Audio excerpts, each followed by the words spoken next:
In today's photo deconstruction, I'm going to take you behind the scenes of my beauty shoot, inspired by Hedy Lamarr and Ziegfeld Follies.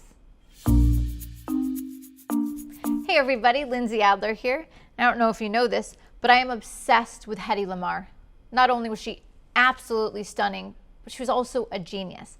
If you don't know Hedy Lamarr, you actually do. I am sure you know some of the visuals, particularly her ascending a staircase with this headpiece of beautiful stars surrounding her as one of the Ziegfeld Follies girls. This is one of the most iconic images of all time for old Hollywood, and she just looks absolutely incredible. But the more I've read about her, the more astonishing I learned that she was. Not only is she an actress and a performer, but also an inventor. In fact, some of the technology that she invented later on was used in the technology for Bluetooth and Wi-Fi. But she was an inventor and an actress in the early mid-1900s, 20s, 30s, 40s, 50s. And so it just becomes even more incredible. So hopefully I've piqued your interest. You should definitely go look her up more and fall in love with her as much as I have. Now that being said, that is why I was inspired for this shoot, and the shoot was actually part of one of my workshops. This workshop, called the Timeless Workshop, is something that I teach along with Chris Knight. And the idea is we gain inspiration from the past, paintings and movies and sculptures and cultural icons, and then we interpret them into our work in modern day. And so this was an image from one of our most recent workshops, of course, inspired by that iconic Hedy look. Now, before we jump behind the scenes, I wanted to talk just a tiny bit more about the concept. So a couple of things I knew that I wanted to channel this look is, first of all, I couldn't achieve the look without a headpiece. I really needed to have that beautiful star headpiece.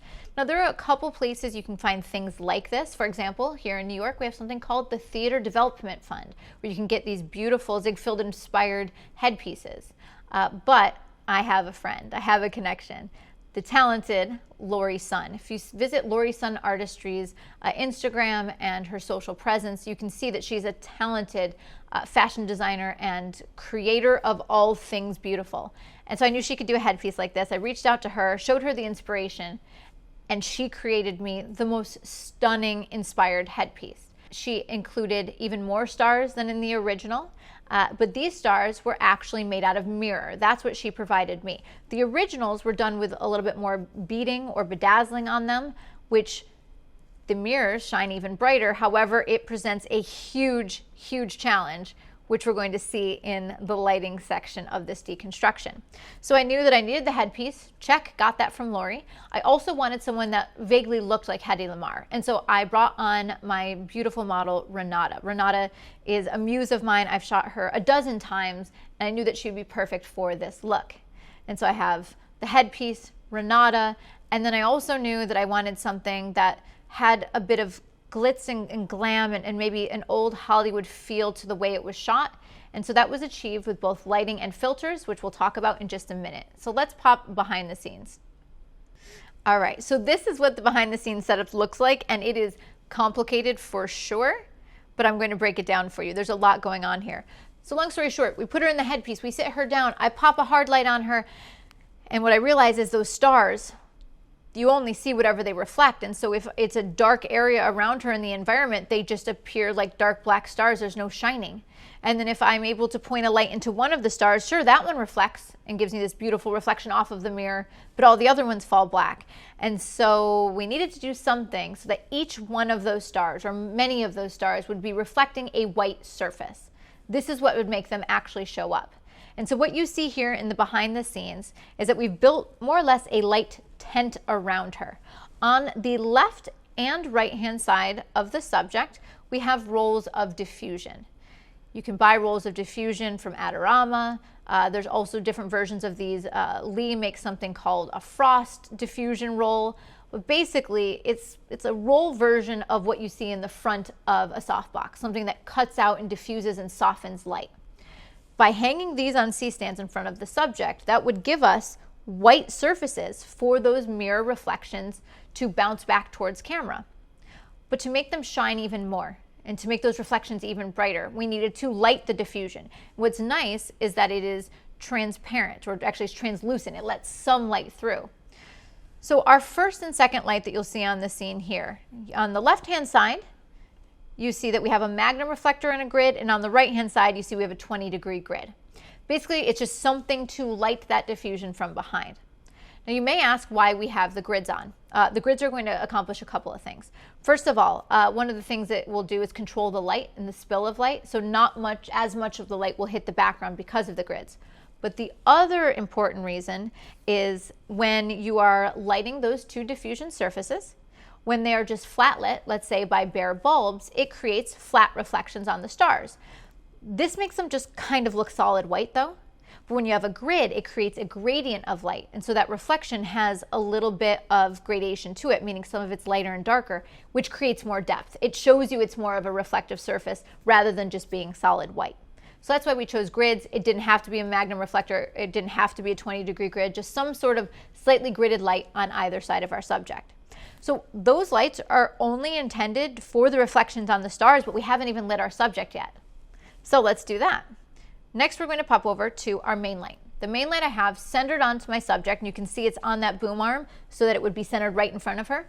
I have used a 5-degree grid. In other words, just a tight little spot of light. I just want to glow around the center of her face. The reason I chose this is I was inspired by the lighting of old Hollywood cinema, an eye light, if you will. In many old movies, there would be a light. Sometimes it was almost just like a light bulb dangled in front of the subject just to lighten up on their eyes and just a little bit brighter on the center of their face. Or sometimes it would use brighter lights and cut them so that there would be a nice hard slice of light. This is what I'm talking about when I say an eye light, just brighter in the very center of the face, which is what we achieved with the 5-degree grid. So those two pieces of diffusion lit overall everything, but that 5-degree created harder light and brighter and more concentrated light to draw attention to the center of the subject's face. So far that is 3 lights. But then when I'm thinking old Hollywood and I'm thinking of stage lights, I'm definitely thinking of rim lights. And if you look at the reference of this Hedy Lamarr photo, if you look at the Ziegfeld Follies scene, there were a lot of those beautiful glistening rim lights. And so you can see just peeking out in the back corners here, 2 strip softboxes. Each one of them are 1x4 foot strips with grids. This is giving me more control over the light, and it would give me a little bit more reflections on the headpiece, but also beautiful highlights on the jawline and the side of the subject's body. So we have 1, 2, 3, 4, 5, but that's not it. There's one more, and that is a background light. So the background that we have here is Savage Universal Super White. So it's just a white background. But I've added on the floor behind her an optical spot with a searchlight gobo. You can't really see it here, so let's pop over to a different behind the scenes. You can see it a little bit more clearly in this shot. So let me just kind of re-summarize what you're seeing here. On the floor, you can see the optical spot pointed up at the background, and it has something called a searchlight gobo. So with an optical spot, if you're unfamiliar with this modifier, what's great about it is it gives you incredible amounts of control. It allows you to create hard light and slices of light. But for this, what's more important is it allows you to cast patterns on your subject or the background. And so I've introduced something called the gobo, a go-between optics. It's basically a shape that you put in between the light and the lens at the front of the modifier. You slide it in, and then it projects that pattern wherever you want it to be. So the searchlight are all these little rays of light. And this reminded me of an old Hollywood searchlight, literally for, the opening of a movie premiere. But another reason I chose this gobo is when I was watching in the Ziegfeld Follies, in the background there were a lot of really graphic architectural elements. So I thought that mirrored those elements that I saw in the film. So you can see that on the ground there. And one more thing you'll notice is I mentioned that this has a 24 to 70 millimeter lens. So the optical spots, the Westcott optical spot, comes with a kit lens, which is fantastic for head and shoulders or beauty shots. But for this, I need it to spread out more and cover the entire background. So I've switched over to a 24 to 70 lens. This lens is going to allow me to basically cover the entire background. The optical spot, if you want to switch out lenses, it is an EF mount lens. By the way, we are working on wider lenses, and I say we because I actually co-designed this modifier with Westcott. So this is going to give me the searchlights on the background, but I want to show you a few more things that you can see in this behind the scenes. So you can see the rim lights again, Okay, there's one on the far side, one closer up. They have grids. Then you can see the main light, that 5-degree grid centered on the subject's face. You can also see some of the light coming through the diffusion behind her. Notice how it does have a gradient. It's bright in one spot and then it fades out. So that's going to give us that gradient on the reflections. There's one more thing that's maybe not essential, but it's helpful. In front of her, you see something called the Light triflector. It's 3 silver reflectors. The reason I have that there is it'll catch any light and reflect. So if the subject turns her head down or up or around, what'll happen is if it happens that one of those mirrors is reflecting downward, it's picking up what's beneath the subject, it won't reflect the floor, but instead it will reflect the highlights being picked up by those reflectors. In other words, it was just another reflective surface to make sure I'm getting the shine that I want from all of those mirrors. And so before we move on to see what we captured, let's look at the camera and the camera settings. For this shot, I was shooting with the Canon R5. I love this mirrorless camera. One of the reasons I love it as well is I'm getting a ton of detail, and so that's going to be something that I want, because I know I'm going to want to blow this image up large. I'm already looking around my studio to figure out where I'm going to place it. All right, so I was shooting with the 24-70. I didn't need, even though this is a beauty shot, a longer lens because the headpiece is so big. At 70 millimeters, I wanted to be able to include more of it. I was shooting at f8 and ISO 400. So now let's look at that gorgeous shot. This is what the final product looked like. So now I'm wondering, how far off do you think it is from what was captured in camera? All right, well, let's see.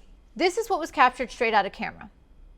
And it is got some major differences from the final shot, but it is honestly very, very close. So I want to take you through a few things you should be paying attention to.